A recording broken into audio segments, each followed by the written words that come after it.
l'Internet des objets. Alors c'est vrai, c'est un vaste programme pour en parler pendant 1 heure, mais on va essayer d'être le plus synthétique possible et surtout le plus concret possible avec les intervenants qui ont accepté d'être avec nous aujourd'hui. Je les en remercie. Je vais les appeler et je vais vous demander de les applaudir pendant qu'ils montent. Je vous demande d'accueillir Pauline Adam Calfon, directrice assurance au sein de PricewaterhouseCoopers Advisory.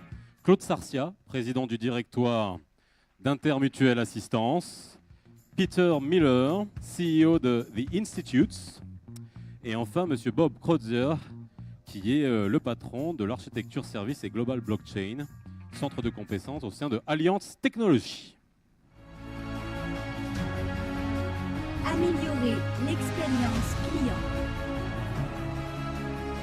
Anticiper, gérer la donnée, comparer, sécuriser. Rester connecté en tout temps. Partageons et échangeons nos points de vue avec nos invités experts. Bien. Ça va, tout va bien? Bon, comme a dit Salwa tout à l'heure, on est après le déjeuner. On va essayer de continuer dans la même lignée. N'entamez pas votre digestion. So we have 2 English-speaking speakers.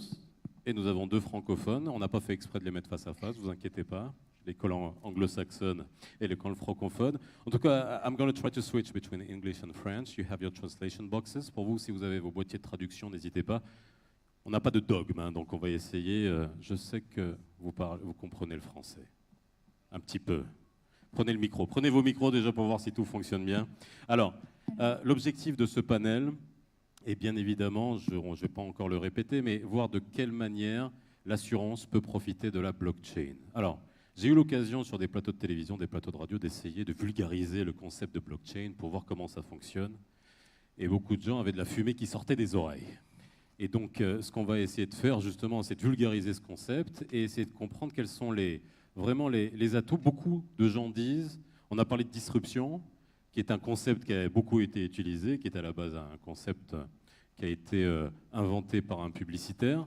Mais la vraie disruption aujourd'hui, beaucoup considèrent qu'on est à la veille, on est en pleine révolution qui est similaire à celle de l'arrivée d'Internet en termes de blockchain.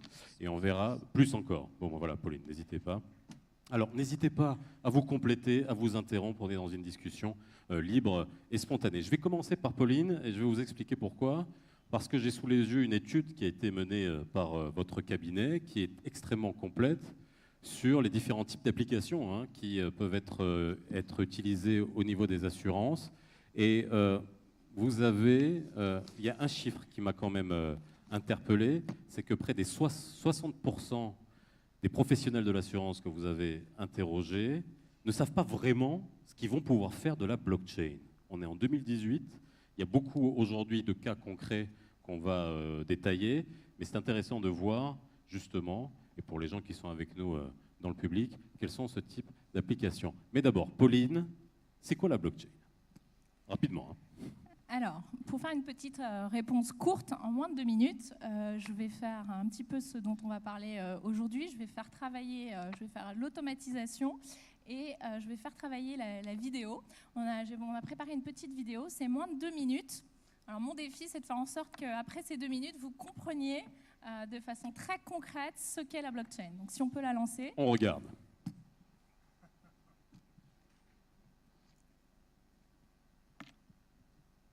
Ça va venir.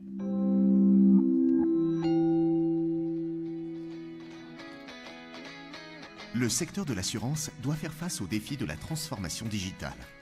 Transparente, sécurisée et fonctionnant sans organe central de contrôle, la technologie blockchain pourrait bouleverser la chaîne de valeur de l'assurance. À travers quelles applications et avec quelles conséquences pour les assureurs? Application la plus prometteuse de la blockchain, un smart contract est un contrat entre 2 ou plusieurs parties électroniquement programmables. Son exécution se fait en fonction de l'apparition d'événements particuliers prévus dans le contrat. Avec la mise en œuvre de la blockchain, les contrats qui reposent sur des paramètres pourront entraîner un déclenchement automatique du paiement sans que l'assureur n'ait besoin de recevoir de déclaration ni de l'assuré, ni d'un expert sur site, et ce grâce à des données fournies automatiquement par des tiers de confiance certifiés.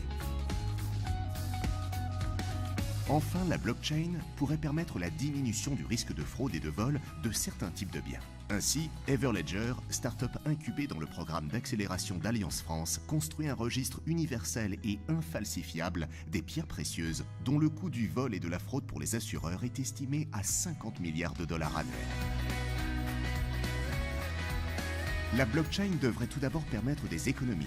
Le Know Your Customer est un processus long et coûteux pour les assureurs qui pourrait bien être facilité en permettant en échange sécurisé des informations clients entre toutes les filiales d'un même groupe. Mais la blockchain devrait aussi permettre de toucher de nouveaux marchés. Les faibles coûts incrémentaux associés au smart contract devraient permettre le développement de nouveaux produits assurantiels dans les pays en développement. Bien, voilà.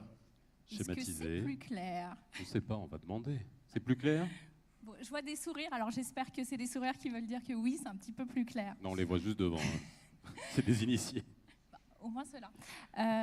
Bon, donc là, on a essayé de donner un petit aperçu en prenant la blockchain, pas comme la technologie. Je pense qu'on peut avoir des discussions de geeks, mais ce n'est pas l'objet ici.